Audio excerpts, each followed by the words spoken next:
സദാശിവസമാരംഭാം ശങ്കരാചാര്യമധ്യമാം അസ്മദാചാര്യപര്യന്താം വന്ദേ ഗുരുപരമ്പരാം. ഹരേ ശരണമയ്യപ്പ. ഓം ശ്രീനാരായണ പരമഗുരവേ നമഃ. സദാശിവനിൽ തുടങ്ങി ശങ്കരാചാര്യരിലെത്തി ശ്രീനാരായണ ഗുരുദേവനിലൂടെ അസ്മദാചാര്യ പര്യന്തം എൻ്റെ ഗുരുവിലെത്തിയ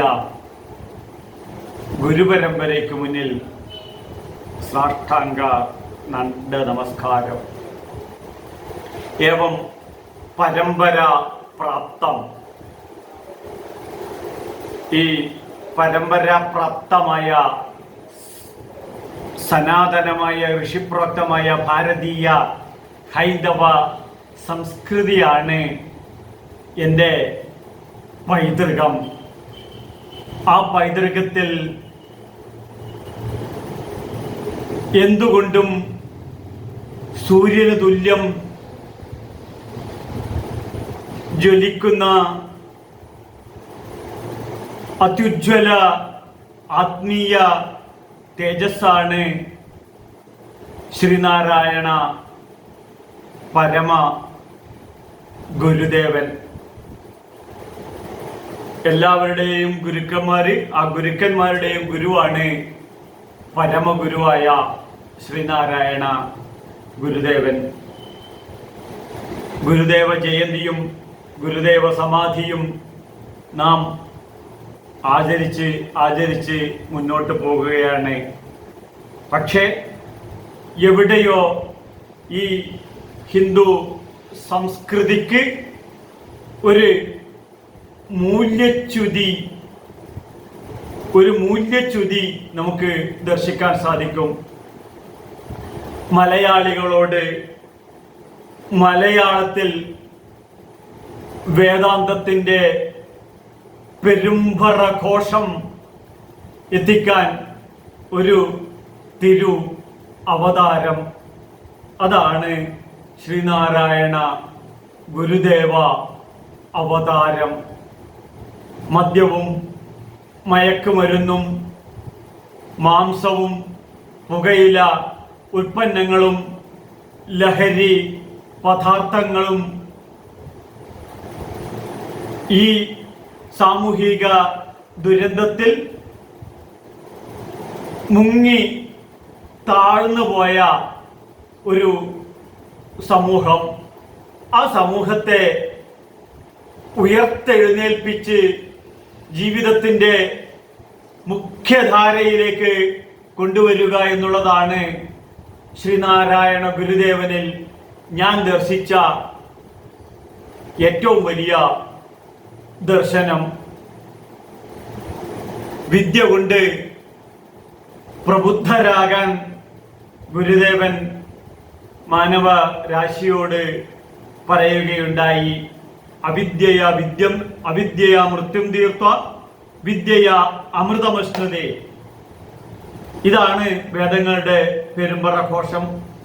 ഇത് പച്ച മലയാളത്തിൽ എനിക്കും നിങ്ങൾക്കും മനസ്സിലാകുന്ന രീതിയിൽ നമ്മോട് പറയുകയും ആ വിദ്യയുടെ മഹനീയത മനസ്സിലാക്കുകയും വിദ്യാഭ്യാസ സ്ഥാപനങ്ങൾ തുടങ്ങുകയും ചെയ്ത് നമ്മെ ഉയർത്തിയതാണ് ഈ തിരു അവതാരം. അറിവാകുന്ന ഈശ്വരൻ ജ്ഞാനമാകുന്നു. ഈശ്വര സാക്ഷാത്കാരം അറിവിലൂടെ, അങ്ങനെ ബുദ്ധിയിലൂടെ, ബോധത്തിലൂടെ, ചിന്തയിലൂടെ, അറിവിലൂടെ നമ്മളിലൊക്കെ, നമ്മുടെ ഹൃദയത്തിലൊക്കെ, നമ്മുടെ ബുദ്ധിയിലൊക്കെ സമബുദ്ധിയായി ശ്രീനാരായണ ഗുരുദേവൻ സമാധി അടഞ്ഞിരിക്കുകയാണ്. ഇതാണ് ശ്രീനാരായണ ഗുരുദേവ സമാധി. എന്താണ് ഗുരുദേവ സമാധി? സുഖദുഃഖേ സമാകൃത്വ ലാഭാലാഭൗ ജയാപജയോ. ദുഃഖവും സന്തോഷവും സമമായി കാണണം. സുഖദുഃഖ സമീകൃത്വ ലാഭ അലാഭോ, ലാഭവും നഷ്ടവും ഒരുപോലെ കാണണം. ലാഭാലാഭോ ജയാജയോ. തഥാ മാന അപമാനയോ, മാനവും അപമാനവും ശീതവും ഉഷ്ണവും ഒരുപോലെ കാണണം. തഥാ മാന. ഇപ്രകാരമുള്ള ജീവിതയാത്രയിൽ തകരാത്ത ഒരു വ്യക്തിത്വത്തിന് ഉടമയായി അവന്റെ ജീവിതം സമബുദ്ധിയിൽ നിലനിൽക്കാൻ ഓരോ ഹിന്ദു ജനതയുടെയും ബുദ്ധിയില്, ബോധത്തില്, ഹൃദയ ഗുഹാക്ഷേത്രത്തില്, ഹൃദയ ശ്രീലകത്തിൽ സമബുദ്ധിയായി നിറഞ്ഞു നിൽക്കുകയാണ് ശ്രീനാരായണ ഗുരുദേവൻ. സമാധി അടഞ്ഞിരിക്കുകയാണ് നമ്മുടെ ഹൃദയത്തിൽ. ഭഗവത്ഗീതയിൽ ഭഗവാൻ പറയും, ഇതം ശരീരം കൗന്ദേയ ക്ഷേത്രമിത്യഭിധീയതേ. ഈ ശരീരം തന്നെയാണ് ക്ഷേത്രം. ആ ക്ഷേത്രത്തിലാണ് ഗുരുദേവ സമാധി. അപ്പോ പലരും ചോദിക്കാറുണ്ട്, ഗുരുദേവന് ക്ഷേത്രങ്ങൾ പണിഞ്ഞ് പ്രതിഷ്ഠ ചെയ്ത് പൂജിക്കാവോ എന്ന്. ഞാനതിനെ കുറിച്ച് വളരെ വ്യക്തമായിട്ട് വീഡിയോ ചെയ്തിട്ട് ഇതിന് മുന്നേ ഇട്ടിട്ടുണ്ട്. തീർച്ചയായിട്ടും ചെയ്യണം. ഗുരുദേവനെ പ്രതിഷ്ഠിച്ച് പൂജിക്കേണ്ടിയിരിക്കുന്ന വ്യക്തിയാണെന്ന് ശ്രുതി പറയുന്നു. ഉൽപ്പത്തിഞ്ച വിനാശഞ്ച ഭൂതാനാം ആഗതിം ഗതി വ്യക്തി വിദ്യാഞ്ച അവിദ്യാഞ്ച വാച്യോ ദേവനിധി. ഇതാണ് ദേവൻ. വാച്യോ ഭഗവാനിധി. ഇതാണ് ഭഗവാൻ. ഭഗവാനെന്നും ദേവനെന്നും ദ്യോതനാൽ ഇതി ദേവ, ജ്വലിച്ചിരിക്കുന്ന ചൈതന്യം എന്ന്. അതിന് ഈ 6 ലക്ഷണങ്ങൾ പറഞ്ഞു. ഈ 6 ലക്ഷണങ്ങൾ നിറഞ്ഞു തുളുമ്പുന്ന ആത്മീയ സൂര്യനാണ് ശ്രീനാരായണ ഗുരുദേവൻ. അതുകൊണ്ട് തന്നെ ഗുരുദേവ ക്ഷേത്രങ്ങൾ പ്രതിഷ്ഠിക്കണം, ക്ഷേത്രങ്ങൾ നിർമ്മിക്കണം, പ്രതിഷ്ഠിക്കണം, പൂജിക്കണം. അപ്പോ മറ്റൊന്നുകൊണ്ടുമല്ല, ഇത്രയും വ്യക്തിത്വമാണ്, ഇത്രയും ജ്ഞാനമാണ്, ഇത്രയും അവതാര മൂർത്തിയാണ് ശങ്കരാചാര്യം. ശങ്കരൻ തന്നെ ശങ്കരാചാര്യരായിട്ട് അവതരിച്ചതുപോലെ നാരായണൻ തന്നെയാണ്, സാക്ഷാൽ ആദിനാരായണൻ തന്നെയാണ് ശ്രീനാരായണ ഗുരുദേവനായിട്ട് അവതരിച്ചിരിക്കുന്നത്. അന്ധവിശ്വാസത്തിലും അനാചാരത്തിലും മുങ്ങിക്കുളിച്ചിരിക്കുന്ന ഒരു ജനതയെ, ഒരു സമൂഹത്തെ ജീവിതത്തിന്റെ മുഖ്യധാരയിലേക്ക് പിടിച്ച് ഉയർത്താനാണ് ഈ തിരു അവതാരം. അവിടെ നിന്നും വിശ്വോത്തര സംസ്കാരമായ ബ്രഹ്മസംസ്കാരത്തിലേക്ക് ഉയർത്തിയ ഹിന്ദു നവോത്ഥാന ആചാര്യനാണ് ശ്രീനാരായണ ഗുരുദേവൻ. ആ ശ്രീനാരായണ ഗുരുദേവ കൃതികള് നാം എല്ലാവരും വായിക്കണം. വായിച്ചാൽ മാത്രം പോരാ, പഠിക്കണം. പഠിച്ചാൽ മാത്രം പോരാ, പ്രാവർത്തികമാക്കണം. ശ്രവണ പഠന മനന നിധിധ്യാസവം നാം ചെയ്ത് നമ്മുടെ ജീവിതത്തിൽ ശ്രീനാരായണ ഗുരുദേവ സമാധി നമ്മുടെ ബുദ്ധിയിലെ, ബോധത്തിലെ, ചിന്തകളിൽ വരുത്തി നമ്മുടെ ജീവിതം ഒരു നല്ല മനുഷ്യത്വാധിഷ്ഠിതമായ ജീവിതം, സന്തോഷ സംതൃപ്ത ജീവിതം, ഈശ്വര അനുഭൂതി, സംഗീതം പോലെ ഒരു വിഭവ സമൃദ്ധമായ സദ്യ പോലെ ആസ്വദിക്കണം. അത് ആസ്വദിച്ച് നമ്മുടെ വരും തലമുറയിലേക്ക്, നമ്മുടെ മക്കളിലോട്ട്, മറ്റുള്ളവരിലോട്ട് ഈ ശ്രീനാരായണ ധർമ്മം എത്തിക്കാനുള്ള ഉത്തരവാദിത്വം നിങ്ങളും ഞാനും അടങ്ങുന്ന ഈ ഹിന്ദു സമൂഹത്തിനുണ്ട്. സമാനതകളില്ലാത്ത രീതിയിലാണ് ഗുരുദേവ കാവ്യഭംഗി, സനാതന ഭാരതീയ ഹൈന്ദവ ദർശനങ്ങളിൽ ഏറ്റവും ശ്രേഷ്ഠമായ ദർശനമാണ് ഹിന്ദു ദർശനം. ആ ഹിന്ദു ദർശനത്തിൽ ഋഷീശ്വരന്മാരുടെ ഹൃദയങ്ങളിൽ വിരിഞ്ഞ അത്യദ്ഭുതമായ സങ്കല്പമാണ് ക്ഷേത്രവും ക്ഷേത്ര ആരാധനയും.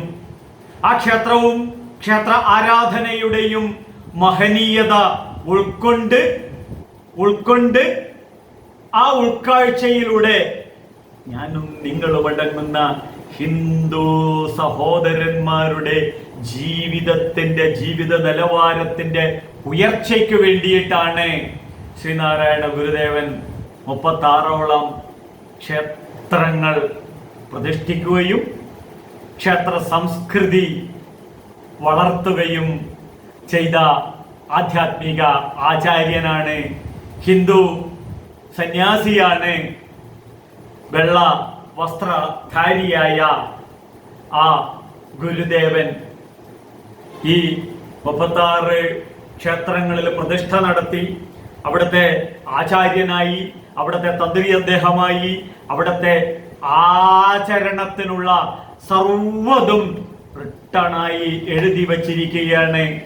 ഒപ്പം എനിക്ക് വളരെ സന്തോഷമുള്ള കരിമരുന്നും ഒഴിവാക്കിക്കൊണ്ടുള്ള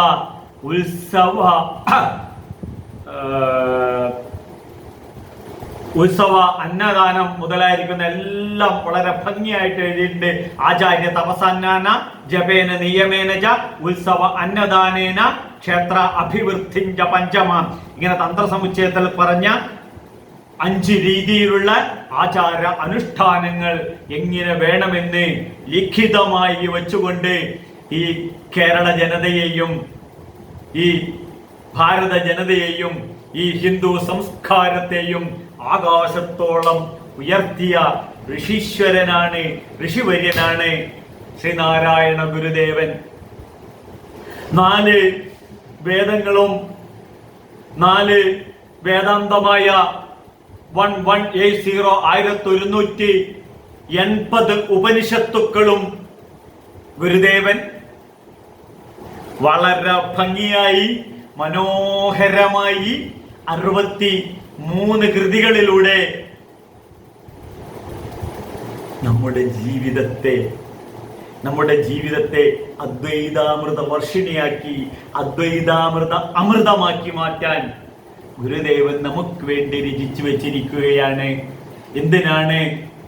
ഈ കൃതികളിലൂടെ വരും തലമുറ ഈ ഹൈന്ദവ സംസ്കൃതിയെ പോഷിപ്പിക്കാൻ, അവനവന്റെ ജീവിതത്തിന്റെ വ്യാസം വികസിപ്പിക്കാൻ, അവനവന്റെ ജീവിതത്തിന്റെ സമസ്ത മേഖലകളിലുള്ള ധർമാർത്ഥ കാമമോക്ഷങ്ങൾ അത് അതിശക്തമായി അതിസമ്പന്നമാക്കി തീർക്കാനാണ് ഗുരുദേവൻ ഈ 63 കൃതികൾ രചിച്ചത്. ഇത് നിങ്ങൾ പഠിക്കണം. ഞാനിത് 45 വർഷത്തെ വേദാന്ത വിദ്യാർത്ഥിയായ എനിക്ക് ഈ കൃതികൾ മിക്കതും എൻ്റെ ഗുരുവായ സ്വാമി സത്യാനന്ദ സരസ്വതി തിരുവടികളുടെ മുഖപത്മത്തിൽ നിന്നും പഠിക്കാൻ സാധിച്ചത്. ആ ഗുരുത്വമാണ് എനിക്ക് ശ്രീനാരായണ ഗുരുദേവനെ കുറിച്ച് ഇത്ര ആധികാരികമായി എനിക്ക് നിങ്ങളോട് 4 വാക്ക് സംസാരിക്കാൻ സാധിക്കുന്നത്.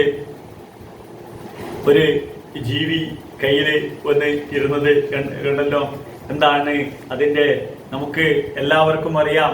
ശ്രീനാരായണ ഗുരുദേവൻ നമ്മെ പഠിപ്പിച്ച ഏറ്റവും വലിയ ഒരു സബ്ജക്റ്റാണ് ഒരു ജാതി, ഒരു മതം, ഒരു ദൈവം, മനുഷ്യന്. മതമേതായാലും മനുഷ്യൻ നന്നായാൽ മതി. ഒരു യോനി, ഒരാകാരം. ഇത് ഗുരുദേവൻ പറഞ്ഞപ്പോൾ ആരും ശ്രദ്ധിച്ചില്ല. പക്ഷെ ഇന്നിന്റെ പ്രത്യേകത എന്താണെന്ന് ചോദിച്ചു കഴിഞ്ഞാൽ, കഴിഞ്ഞ ആഴ്ച പോപ്പ് ഇത് അസന്നിഗ്ധമായി പ്രഖ്യാപിച്ചിരിക്കുകയാണ്. ഒരൊറ്റ ദൈവമേ ഉള്ളൂ എന്ന്. ഗുരുദേവന്റെ ദീർഘവീക്ഷണം ദർശിക്കാനുള്ള ഒരു അസുലഭമായ നിമിഷമാണ്. ശ്രുതി പറയുന്നു, ഏകം സത് വിപ്രാത് ബഹുധാ ഭവന്തി. ഈ ഒരൊറ്റ സബ്ജക്റ്റിനെയാണ്. ഇവിടെ അരി മാത്രമേ ഉള്ളൂ. ചോറ്, കുഴക്കട്ട, ദോശ, പുട്ട്, ഇഡ്ഡലി ഒക്കെ ആയി മാറ്റുന്നു. ഇവിടെ സ്വർണം മാത്രമേ ഉള്ളൂ. മോതിരം, വള, പാദസ്വരം, മിഞ്ചി, അതുപോലുള്ള ആഭരണങ്ങളായി മാറുന്നു. സ്വർണം ഒന്നേ ഉള്ളൂ, മണ്ണൊന്നേ ഉള്ളൂ, മൺപാത്രങ്ങൾ പലതുമുണ്ട്. ഇതുപോലെ ഒരൊറ്റ ഈശ്വരന് മാത്രമേ ഉള്ളൂ. ഈ ഈശ്വരനെയാണ് അവനവന്റെ വ്യക്തിത്വത്തിനെ വികസിപ്പിക്കാൻ, അവനവന്റെ ടേസ്റ്റിനനുസരിച്ച്, അവനവന്റെ രുചിക്കനുസരിച്ച്, അവനവന്റെ കാഴ്ചപ്പാടിനനുസരിച്ച് അവനവന് ആരാധിക്കാനുള്ള 36ഓളം ക്ഷേത്രം നമ്മുടെ ഇവിടെ വൈക്കത്ത് വെച്ചൂര് കണ്ണാടി പ്രതിഷ്ഠ പോലും നടത്തിയിട്ടുള്ള അവനവന്റെ ഉള്ളിലുള്ള ആത്മദർശനത്തെയാണ് ഗുരുദേവൻ കാണിച്ചു തരുന്നത്. ഗുരുദേവൻ ഈ 63ഓളം കൃതികളിലൂടെ നമ്മളെ ഉയർത്തുന്നു. അതിനകത്ത് എനിക്ക് വളരെ വളരെ വളരെ വളരെ ഇഷ്ടപ്പെട്ട ഒരുപാട് ഇതിന്റെ താഴത്തുള്ള വീഡിയോകളൊക്കെ ധാരാളം ഗുരുദേവനെ കുറിച്ചുള്ള ദർശനമാലയുടെ കൃതികൾ ഞാൻ ചെയ്തിട്ടുണ്ട്. സമയമുള്ളവരത് കാണുക. എനിക്ക് വളരെ ഇഷ്ടമാണ്. അദ്വൈത വേദാന്ത വിദ്യാർത്ഥിയായ എനിക്ക് ഗുരുദേവന്റെ ദർശനമാല 10 ദർശനങ്ങളിലൂടെ 4 വേദവും വളരെ ഈസിയായി ഗുരുദേവൻ പറഞ്ഞിരിക്കുകയാണ്. അതുപോലെ തന്നെ ഗുരുദേവന്റെ അനുകമ്പാ ദശകം എത്ര പറഞ്ഞാലും മതിയാവില്ല. അനുകമ്പാ ദശകത്തെ കുറിച്ച് നിങ്ങളോട് പറയുമ്പോൾ ഒരു ജീവി എൻ്റെ കയ്യിൽ വന്നിരിക്കുകയാണ്. എന്താണ്? ഒരു പീഡ പീറയെറുമ്പിനും വരുത്തരുതെന്നുള്ള അനുകമ്പയും സദാ കരുണാകര നൽകുകുള്ളിൽ നിൻ തിരുമൈ വിട്ടകലാതെ ചിന്തയും. ഒരു പീഡ പീറയെറുമ്പിനും ഈ ജീവിയെ പോലും ഒരു തരി പോലും വേദനിപ്പിക്കരുത്. ഞാനിത് ഈ അനുകമ്പാ ദശകത്തിലെ ഈ ശ്ലോകം ഇവിടെ പറയാൻ കാരണം ഗുരുദേവന്റെ ഹൃദയത്തിന്റെ മാഹാത്മ്യം, ഗുരുദേവ ഹൃദയ മാധുര്യം എന്താണെന്നുള്ളത് മനസ്സിലാക്കണം. അതിനു വേണ്ടിയിട്ടാണ് ഞാനിതിവിടെ പറഞ്ഞത്. ഒരു പീഡ വീറയിറുമ്പിനും വരുത്തരുതെന്നുള്ള അനുകമ്പയും സദാ എപ്പോഴും വേണം. തസ്മാൽ സർവേഷു കാലേഷു മാ മനുസ്മര യുദ്ധ്യജ. ഭഗവത്ഗീതയിൽ പറഞ്ഞു. അതാണ് ഗുരുദേവൻ പറഞ്ഞിട്ടുള്ളത്. കരുണാകര നൽകുകുള്ളിന് തിരുമൈ വിട്ടകലാതെ ചിന്തയും, തിരുമൈ വിട്ടകലാതെ ചിന്തയും. ഈ മെയ് വിട്ടകലാതെ ആ ഗുരുദേവ ചിന്ത എപ്പോഴും നമ്മുടെ ഹൃദയത്തിൽ നാം വളർത്തിയെടുക്കുകയാണെന്നുണ്ടെങ്കിൽ സദ്വികാരങ്ങളുടെ ഒരു ഈറ്റില്ലമായി മാറും. നാം സ്വയം കരുണാകരനായി മാറും. ഇതാണ് ഗുരുദേവൻ അനുകമ്പാ ദശകത്തിലൂടെ നമ്മളെ പഠിപ്പിക്കുന്നത്. കൂടുതൽ പഠിക്കാൻ ആഗ്രഹമുള്ളവർ ഈ വീഡിയോയുടെ താഴത്ത് ധാരാളം അനുകമ്പാ ദശകത്തെ കുറിച്ചുള്ള വീഡിയോകളുണ്ട്. അതൊക്കെ കാണണം. ഇത് മറ്റുള്ളവരിൽ എത്തിക്കാൻ ലൈക്ക് ചെയ്യണം, ഷെയർ ചെയ്യണം, സബ്സ്ക്രൈബ് ചെയ്യണം. അപ്പോൾ അതുപോലെ തന്നെ അദ്വൈതത്തിന്റെ ഈറ്റില്ലമായ ഭാരതൻ അദ്വൈതപാതയിൽ നാം ശങ്കരപാതയിലാണെന്ന് ഗുരുദേവൻ പറഞ്ഞു. അപ്പോ അദ്വൈതം എന്താണെന്ന് ജനങ്ങളിലെ എത്തിക്കുക എന്നുള്ളതാണ് ശ്രീനാരായണ ഗുരുദേവന്റെ ദൈവദശകത്തിലൂടെ നമുക്ക് കാണാൻ സാധിക്കുന്നത്. ഗുരുദേവൻ ദൈവദശകത്തില് ഞാൻ അതിന് പറയാം, ആ 10 ശ്ലോകങ്ങള് ദൈവ ദശ സ്നേഹ മന്ത്രങ്ങളാണ്. ഗുരുദേവന് നമ്മളോടുള്ള സ്നേഹവും കരുതലും വായ്പും എല്ലാം നിറഞ്ഞിരിക്കുകയാണ് ദൈവദശകത്തില്. എന്താണ് ദൈവദശകമെന്ന്? 1 മിനിറ്റ്. ദൈവമേ കാത്തുകൊള്ളങ്ങു കൈവിടാതിങ്ങു ഞങ്ങളെ. ആ പരമഗുരുവായ ശ്രീനാരായണ ഗുരുദേവൻ പറയുകയാണ്, ഞാൻ എൻ്റെ അച്ഛൻ മുൻ ശബരിമല മേശാന്തിയും കൃഷ്ണ യജുർവേദ പണ്ഡിതനും ഭാഗവതോത്തമനുമായ എൻ്റെ അച്ഛൻ്റെ കൈപിടിച്ച് ബ്രഹ്മേരിയായ സമയത്ത് ആ കുട്ടിക്കാലത്ത് കൈപിടിച്ച് അമ്പലങ്ങളിലോട്ട് പോയ ഒരു സംസ്കാരം എൻ്റെ ഹൃദയത്തിൽ വരുന്നു. ഇതുപോലെ നാം എല്ലാവരും ആ ഈശ്വരന്റെ കൈപിടിച്ച് അങ്ങനെ പോകണം. അപ്പൊ എന്നിൽ നിന്നും ഇവിടെ ദ്വൈതമാണ്. ദൈവമേ കാത്തുകൊള്ളുകങ്ങ് കൈവിടാതിങ്ങു ഞങ്ങളെ, മാനവരാശിയെ മുഴുവൻ കൈവിടാതെ കൊണ്ടുപോകണമെന്ന് ദ്വൈതത്തിൽ തുടങ്ങി. ഗുരുദേവന്റെ വിഷനും മിഷനും ഗുരുദേവ ദർശനത്തിൽ അത്യത്ഭുതമായ ഈ ദ്വൈതത്തിൽ നിന്നും തുടങ്ങി അദ്വൈതത്തിൽ അവസാനിക്കുന്നു. എന്ത്? ആഴമേറും നിൻ മഹസ്സാമാഴിയിൽ ഞങ്ങളാകവേ, ആഴമേറും നിൻ മഹസ്സാമാഴിയിൽ ഞങ്ങളാകവേ, ആഴണം വാഴണം നിത്യം, വാഴണം സുഖം, ആഴണം ജഗതീശ്വരന്റെ പരമപ്രേമത്തില് ആഴണം, അതിൽ വാഴണം, ഈശ്വരീയ മഹിമയിൽ ആഴണം, ഈശ്വര സ്നേഹത്തിൽ ആഴണം, ഈശ്വരന്റെ ഈശ്വരീയമായ സദ്വികാരങ്ങളിൽ വാഴണം. എപ്പോഴ്? നിത്യം വാഴണം. എന്നിട്ട് ജീവിതം സുഖകരമായി കൊണ്ട് നടക്കണം. ആ ഗുരുദേവൻ എന്ന പിതാവിന്റെ വാത്സല്യമാണ് ഗുരുത്വത്തിന്റെ ഉദാത്തമായ പ്രതീകമാണ്. വാഴണം നിത്യം, വാഴണം സുഖം. ആർട്ടിഫിഷ്യൽ ഇന്റലിജൻസിന്റെ കാലഘട്ടമാണ്. ഈ കാലഘട്ടത്തിൽ നമ്മളെ മക്കളെ ഈ രീതിയിൽ ഗുരുദേവ ദർശനങ്ങൾ പഠിപ്പിക്കണം. എന്താണ്? ബുദ്ധിക്കും യുക്തിക്കും ശാസ്ത്രത്തിനും അൾട്രാ മോഡേൺ സയൻസിനും ആക്സെപ്റ്റബിൾ ആകുന്ന രീതിയിലാണ് പച്ച മലയാളത്തില് ഗുരുദേവ ദർശനം. അത് നമ്മൾ പഠിക്കണം, നമ്മളെ മക്കളെ ഈ രീതിയിൽ പഠിപ്പിക്കണം. അതുപോലെ തന്നെ ഗുരുദേവന്റെ ഞാനിത് എല്ലായിടത്തും പറഞ്ഞാൽ എനിക്ക് വളരെ ഇഷ്ടമുള്ളൊരു സബ്ജക്റ്റ്. അതുകൊണ്ടാണ് ജീവകാരുണ്യ പഞ്ചകം എന്നുള്ളൊരു കൃതിയുണ്ട്. ആ കൃതിയിൽ ഗുരുദേവൻ മനോഹരമായി പറയും, കൊല്ലാവൃതം ഉത്തമമാം അതിലും തിന്നാവ്രതമത്രയും മുത്തമമാം, എല്ലാ മതസാരവും ഓർക്കിൽ ഇതെന്നല്ലേ പറയേണ്ടതു ധാർമ്മികരെ. എന്താണ്? കൊല്ലാവ്രതം ഉത്തമമാം അതിലും ശവം തിന്നാവ്രതമത്രേ അത്യുത്തമം. ഇത് എല്ലാ മതങ്ങളും ഫോളോ ചെയ്യുന്നതാണ്. എന്ത്? യഥോ അന്ന തഥോ മന. എന്താണ് നമ്മൾ തിന്നുന്നത്? യഥോ അന്ന തഥോ മന ശരീര. ഈ വെജിറ്റേറിയൻസില് രോഗികൾ കുറവാണ്, രോഗികളില് വെജിറ്റേറിയൻസും കുറവാണ്. കൃത്യമായിട്ട് അനലൈസ് ചെയ്ത് പഠിച്ചോളൂ. ഇതാണ് ഗുരുദേവന് പറയാനുള്ളത്. മാംസവും മദ്യവും മത്സ്യവും കഴിക്കുന്നവന്റെ നാക്കറുത്ത് കളയണമെന്നുള്ളതാണ് ഗുരുദേവന്റെ വിവക്ഷ. അതിന്റെ വാച്യാർത്ഥമല്ല എടുക്കേണ്ടത്, അതിന്റെ ലക്ഷ്യാർത്ഥമാണ്. അത്ര അതിശക്തമായിട്ട് പറയുകയാണ്. ഈ ബ്രഹ്മസംസ്കാരത്തിലോട്ട് ഈ ഹിന്ദു ജനതയെ ഉയർത്തുകയാണ് ഗുരുദേവൻ. അന്നിത് പറഞ്ഞ്, അന്നീ കൃതികൾ രചിച്ച്, അന്നീ 36 ക്ഷേത്രങ്ങൾ പ്രതിഷ്ഠ നടത്തിയില്ല എങ്കിൽ ഈ ഹിന്ദു സംസ്കൃതിയിൽ നിന്നും ഒരു വിഭാഗം ജനങ്ങള് സെമിറ്റിക് മതങ്ങളായ ക്രിസ്ത്യാനിറ്റിയിലോട്ട് പോകുമായിരുന്നു.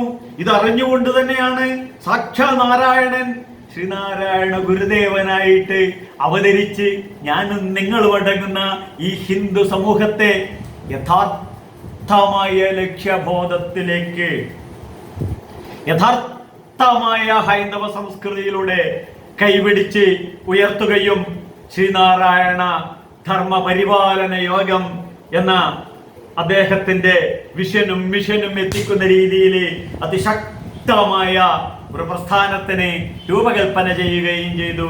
അതിൽ പ്രധാനം ശ്രീനാരായണ ധർമ്മ പരിപാലന യോഗമാണ്. ഗുരുദേവൻ ധർമ്മ എന്ന ഒരു കൃതി തന്നെ രചിച്ചിട്ടുണ്ട്.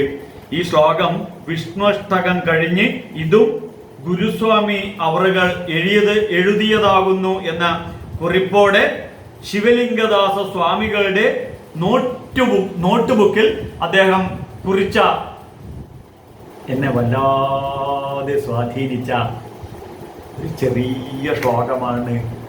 വളരെ ചെറിയ ശ്ലോകമാണ്. ഈ ചെറിയ ശ്ലോകത്തിൽ നിന്നുമാണ് ശ്രീനാരായണ ധർമ്മപരിപാലന യോഗം SNDP. അപ്പൊ ഈ ധർമ്മ എന്ന വാക്കിന് ഗുരുദേവൻ ഒരു 3 വരി 4 വരി വളരെ സിമ്പിൾ ആയിട്ട് എഴുതിയിട്ടുണ്ട്. നമുക്ക് ജസ്റ്റ് അതെന്താണെന്ന് നോക്കാം. ഗുരുദേവന്റെ അനുഗ്രഹം ഉണ്ടെന്നുണ്ടെങ്കിൽ സാധിക്കാത്തതായിട്ട് ഒന്നും തന്നെ ഇല്ല. കാരണം സമാനതകളില്ലാത്ത അവതാരമാണ്. എൻ്റെ ജീവിതത്തെ വളരെയേറെ സ്വാധീനിച്ച ഒരു ആത്മീയ തേജസ്സാണ് ശ്രീനാരായണ ഗുരുദേവന്റെ ആ ആശയ ആദർശങ്ങൾ ജീവിതത്തിൽ നിത്യവും പ്രാവർത്തികമാക്കുന്ന ഒരു നാരായണീയനാണ് ഞാൻ. അതുകൊണ്ട് തന്നെ എനിക്ക് ഈ ശ്ലോകം അത്യത്ഭുതകരമായി തോന്നുകയാണ്. കാരണം 4 പതിറ്റാണ്ടിന്റെ വേദാധ്യയനത്തിന്റെയും വേദപ്രചരണത്തിന്റെയും ഭഗവത്ഗീത എന്ന ധർമ്മശാസ്ത്രത്തിന്റെ പഠനത്തിലൂടെ പ്രചരണത്തിന്റെയും ഭാഗമാക്കാൻ സാധിക്കുന്നു. അതിൽ മുഴുവൻ പറയുന്നത് ഈ ധർമ്മ എന്നുള്ളതാണ്. അത് ഗുരുദേവന്റെ കൃതി നമുക്ക് നോക്കാം. ധർമ്മയേവ പരം ദേവം ധർമ്മയേവ മഹാധനം ധർമ്മയേവ പരം ദേവം ധർമ്മയേവ മഹാധനം ധർമ്മ സർവത്ര വിജയീ ഭവതു ശ്രേയസേ നൃണാം. നൃണാം മനുഷ്യര് മാനവരാശിയുടെ ശ്രേയസ്സിന് എന്താണ് ഭഗവത്ഗീതയിൽ ശ്രേയസ്യ നിശ്ചിതം ബ്രൂഹിതസ്മൈ ശിഷ്യസ്തേഹം ശാധിമാം ത്വാം പ്രപന്നാം. അർജുനൻ പറയുന്നുണ്ട്, എനിക്ക് ശ്രേയസ്കരമാകാൻ അങ്ങനെ ശിഷ്യനായി സ്വീകരിച്ചാലും ഇതുപോലെ ശ്രീനാരായണ ഗുരുദേവനോട് മുൻ ശബരിമല മേശാന്തിയും കൃഷ്ണ യജുർവേദ പണ്ഡിതനും ഭാഗവതോത്തമനും ആയ ഭഗവത്ഗീത ആചാര്യനുമായ ശംഭുവാധ്യായരുടെ മകൻ പറയുന്നു, ശ്രേയസ്യ നിശ്ചിതം ബ്രൂഹിതസ്മൈ. ഹേ ഗുരുദേവ, ശിഷ്യസ്തേഹം ശാധിമാം ത്വാം പ്രപന്നാം. ഇത് ഞാൻ പറയുന്നത് പോലെ നൃണാനാം മാനവരാശിക്കെല്ലാവർക്കും ഗുരുദേവനോട് ധർമ്മയേവ പരം ദേവം, ആ പരമമായ ദേവൻ, സുപ്രീമായ ജഗദീശ്വരൻ മറ്റൊന്നുമല്ല, ധർമ്മമാണ്. എന്താണ് ധർമ്മം? ധാരയിതി ധർമ്മം. വഹിക്കുന്നത് എന്താണ്? അതാണ് ധർമ്മം. ഈ പേന എന്താണ്? എഴുതാൻ ഉപയോഗിക്കുന്നു, അതാണ് ഇതിന്റെ ധർമ്മം. യതോ അഭ്യുദയ നിശ്രേയസ്യ പ്രാപ്തിഹി ഇതി ധർമ്മ. എന്താണ്? നമ്മുടെ ജീവിതത്തിന്റെ സമസ്ത മേഖലകളിലും ഉയർച്ചക്കുള്ളതും അതുപോലെ തന്നെ നമ്മളെ പ്രൊട്ടക്ട് ചെയ്യുന്നതും അതുപോലെ തന്നെ നമ്മളെ നിയന്ത്രിക്കുന്നതും എന്താണ്? അതാണ് ധർമ്മം. അപ്പൊ ആ ധർമ്മം നമ്മുടെ ജീവിതത്തിൽ ശ്രീനാരായണ ഗുരു ജയന്തിയായി അവതരിച്ച് ശ്രീനാരായണ ഗുരുദേവ പഠനങ്ങളിലൂടെ ശ്രീനാരായണ ഗുരുദേവ പ്രതിഷ്ഠ ചെയ്ത ക്ഷേത്രങ്ങളിലൂടെ തീർത്ഥയാത്ര നടത്തിക്കൊണ്ട്. എന്താണ് തീർത്ഥയാത്ര? ദുഃഖത്തെ ഇല്ലാതാക്കുന്ന യാത്രയുടെ പേരാണ് തീർത്ഥയാത്ര.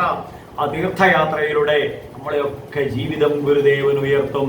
അപ്പൊ ഏതോ അഭ്യുദയ നിശ്രേയസ്യ പ്രാപ്തിഹി ഇതി ധർമാഹ.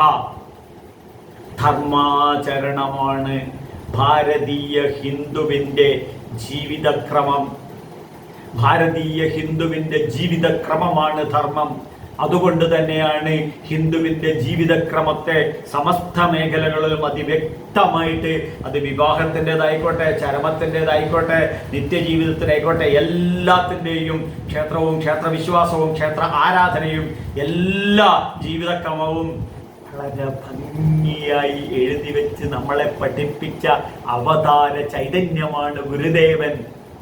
ആ ഗുരുദേവൻ നമ്മുടെയൊക്കെ ധീയോന പ്രചോദയാൽ ബുദ്ധിയിലെ പ്രചോദനം നൽകുന്നുണ്ട്. ഇതാണ് ഗുരുദേവ സന്ദേശം. രാമായണം എന്താണ്? രാമോ വിഗ്രഹവാൻ ധർമ്മ. രാമോ വിഗ്രഹവാൻ ധർമ്മ.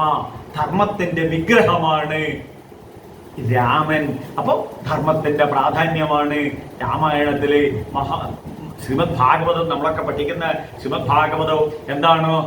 ധർമാൻ ലോകഗുരോ ഹരി, ധർമാൻ ലോകഗുരോ ഹരി. ദുഃഖത്തെ അരിഞ്ഞു വീഴ്ത്തുന്ന ഹരി മഹാവിഷ്ണു ആരാണ്? ധർമ്മത്തിന്റെ ലോക ഗുരുവാണ്. ധർമ്മത്തിന്റെ ലോകഗുരുവായ ഹരി മഹാവിഷ്ണു മലയാളിയായ നമ്മളെ ഉയർത്താൻ ധർമ്മഗുരുവായി അവതരിച്ച് ശ്രീനാരായണ ധർമ്മ പരിപാലന യോഗം അദ്ദേഹത്തിന്റെ നേതൃത്വത്തിൽ അദ്ദേഹത്തിന്റെ വിഷനും മിഷനുമായി ഉണ്ടാക്കി നമ്മളെയൊക്കെ മാനവരാശിയുടെ ഈ ഹിന്ദു ധർമ്മത്തെ വികസിപ്പിക്കാൻ പോഷിപ്പിക്കാനാണ്. അത് നമ്മൾ പഠിക്കണം, നമ്മളെ മക്കളെ പഠിപ്പിക്കണം, വരും തലമുറയെ പഠിപ്പിക്കണം. അതിനാണ് ശരീരമധ്യം ഖലു ധർമ്മ സാധകം. ഈ ശരീരം എന്തിനാണെന്ന് ചോദിച്ചു കഴിഞ്ഞാൽ, ഗുരുദേവൻ എന്തിനാണ് അവതരിച്ചത് എന്ന് ചോദിച്ചു കഴിഞ്ഞാൽ, ശരീരമധ്യം ഖലു എന്തിനാണെന്ന്, ധർമ്മസാധകം. ധർമ്മം, ഹൈന്ദവ ധർമ്മം ഓരോ ഹിന്ദുവിലും എത്തിക്കാനാണ് നമുക്ക് മുന്നേ അവതരിച്ച് ആ ധർമ്മ സംസ്ഥാപനാർത്ഥായ സംഭവാമി യുഗേ യുഗേ ഭഗവത്ഗീതയിൽ ഭഗവാൻ അസന്നിഗ്ധമായി പ്രഖ്യാപിക്കുന്നു. അപ്പൊ ഈ കേരളത്തിൽ ധർമ്മം അന്യം നിന്നുകൊണ്ട് ഈ ഹിന്ദു സമുദായം അന്ധവിശ്വാസത്തിനും അനാചാരത്തിനും മദ്യത്തിനും മയക്കുമരുന്നും സകല വൃത്തികേടുകളിലും മുങ്ങിക്കുളിച്ചുകൊണ്ടിരിക്കുമ്പോഴായിരുന്നു ശ്രീനാരായണ ഗുരുദേവന്റെ തിരു അവതാരം എന്ന് ഓർത്ത് ഉൾക്കൊണ്ട് മനസ്സിലാക്കണം. പക്ഷേ ആ ഗുരുദേവ അവതാരത്തിന്റെ പ്രസക്തി ഇന്നും നമുക്ക് നഷ്ടപ്പെട്ടിട്ടില്ല. ഇന്നും അന്ധവിശ്വാസവും അനാചാരങ്ങളും വിദ്യാഭ്യാസമുള്ള വ്യക്തികളിലൂടെ വർദ്ധിക്കുന്നു. ഇന്നും മദ്യവും മയക്കുമരുന്നും 800 കോടിയിലധികമാണ് ഓണത്തിന് മലയാളി കുടിച്ചു തീർത്തത്. ഇന്നും മദ്യവും മയക്കുമരുന്നും കുഴിമന്തി, അവനവന്റെ കുഴിമാന്തുന്ന കുഴിമന്തിയും മാംസാഹാരവും മത്സ്യാഹാരവും കേരളത്തിൽ അനുദിനം വർദ്ധിച്ചു വരുന്ന സാഹചര്യത്തിൽ ഗുരുദേവന്റെ തിരു അവതാരത്തിനും ഗുരുദേവ ആശയങ്ങൾക്കും ഗുരുദേവ കൃതികൾക്കും ഗുരുദേവ വിഷനും മിഷനും ശ്രീനാരായണ ധർമ്മ പരിപാലന യോഗത്തിന്റെയും പ്രസക്തി മറ്റ് കാലഘട്ടങ്ങളെ വെച്ച് നോക്കുമ്പോൾ വളരെയധികം വർദ്ധിച്ചു വരികയാണ്. ഈ കാര്യങ്ങൾ നമ്മൾ പഠിക്കണം. അപ്പൊ ധർമ്മ സംസ്ഥാപിതാർത്ഥായ സംഭവാമി യുഗോ യുഗേ. അപ്പൊ ഗുരുദേവന്റെ സമാധി നമ്മുടെ ബുദ്ധിയിലാവട്ടെ, നമ്മുടെ ബോധത്തിലാവട്ടെ, നമ്മുടെ ഹൃദയ ഗുഹാക്ഷേത്രത്തിലാവട്ടെ. എന്തിനാണ് ഭഗവാൻ ഭഗവത്ഗീതയിൽ പറഞ്ഞു, സ്വധർമ്മം അഭിജാപേക്ഷ ന വികമ്പിതുമർഹസി. ധർമ്മം എന്തൊക്കെയാണ്? പുത്രധർമ്മം, മകൻ എന്ന നിലയിൽ എൻ്റെ അച്ഛനോടും അമ്മയോടും എനിക്കൊരു ധർമ്മമുണ്ട്. അതുപോലെ തന്നെ ഞാനൊരു അച്ഛനാണ്. അപ്പോ പിതൃധർമ്മം, അതുപോലെ തന്നെ മാതൃധർമ്മം, പുത്രീധർമ്മം, ഭാര്യാധർമ്മം, രാജധർമ്മം, അതുപോലെ തന്നെ ഒരു പൗരധർമ്മം നമുക്കെല്ലാവർക്കും ഉണ്ട്. ആ പൗരധർമ്മത്തിൽ അധിഷ്ഠിതമായി ജീവിക്കണം. അപ്പോൾ രാഷ്ട്രത്തിന് രാഷ്ട്രം ധാരയിലേ ധ്രുവം, രാഷ്ട്രധർമ്മമുണ്ട്. അപ്പോ നരേന്ദ്രമോദിക്കോ പിണറായി വിജയനോ എന്ത്? രാജധർമ്മം. അപ്പൊ എല്ലാവർക്കും കൃത്യവും വ്യക്തവും ശുദ്ധവുമായ ധർമ്മമുണ്ട്. ആ ധർമ്മത്തെ പോഷിപ്പിക്കുക എന്നുള്ളതാണ് ഓരോ വ്യക്തിയുടെയും ജീവിതം. അപ്പൊ സ്വധർമ്മം അഭിജാപേക്ഷ ന വികമ്പിതുമർഹസി. ഭഗവാൻ പൂർണ്ണാവതാരമെടുത്ത് ഭഗവത്ഗീതയിലൂടെ ഘോഷമായി കൊണ്ട് പറയുകയാണ്, സ്വധർമ്മം അഭിജാപേക്ഷ ന വികമ്പിതുമർഹസി. അങ്ങനെ ഭഗവത്ഗീതയിലുള്ള ഈ എസൻസ്, വേദങ്ങളിലുള്ള ഈ എസൻസ്, രാമായണത്തിലുള്ള ഈ എസൻസ്, മഹാഭാരതത്തിലുള്ള ഈ എസൻസ്, ഭാഗവതത്തിലുള്ള ഈ എസൻസ്, ഗുരുദേവൻ ധർമ്മയേവ പരം ദേവം ധർമ്മയേവ മഹാധനം ധർമ്മ സർവത്ര വിജയീ ഭവതു ശ്രേയസേ നൃണം. അപ്പോ ഈ പ്രപഞ്ചത്തിലുള്ള സർവചരാചരങ്ങൾക്കും ധർമാചരണത്തിനുള്ള ഊർജവും അതിന് സൽബുദ്ധിയും ഉണ്ടാകാൻ ആ ഗുരുദേവൻ തന്നെ അനുഗ്രഹിക്കട്ടെ. ഗുരുദേവന്റെ അനുഗ്രഹം ശരണമയ്യപ്പ നിങ്ങൾക്കും എനിക്കും എല്ലാവർക്കും ഉണ്ടാകട്ടെ എന്ന് ആത്മാർത്ഥമായി ആശംസിക്കുന്നു. ഗുരുദേവ കൃതികള് എല്ലാം പഠിക്കണം. ഗുരുദേവ കൃതികള് നമ്മളെ മക്കളെ പഠിപ്പിക്കണം, വരും തലമുറയെ പഠിപ്പിക്കണം. അതിന് ഏറ്റവും നല്ലത് പ്രൊഫസർ ബാലകൃഷ്ണൻ നായരുടെ വ്യാഖ്യാനമാണ്.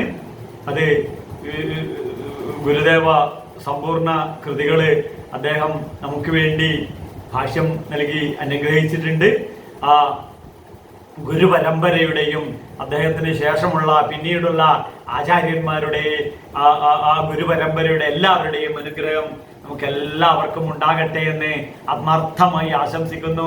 എല്ലാ ശ്രീനാരായണീയർക്കും നൂറായിരം ഗുരുദേവ ജയന്തി ആശംസകള്, ഗുരുദേവ സമാധി ആശംസകള്. ഗുരുദേവനെ ഹൃദയത്തില് എപ്പോഴും കൊണ്ടു നടക്കണം. ഹൈന്ദവ നവോത്ഥാനത്തിന് ഏറ്റവും ശ്രേഷ്ഠമാണ് അത്. എല്ലാവർക്കും ആയുരാരോഗ്യ സൗഖ്യം നേർന്നുകൊണ്ട് സുഖിനോ ഭവന്തു.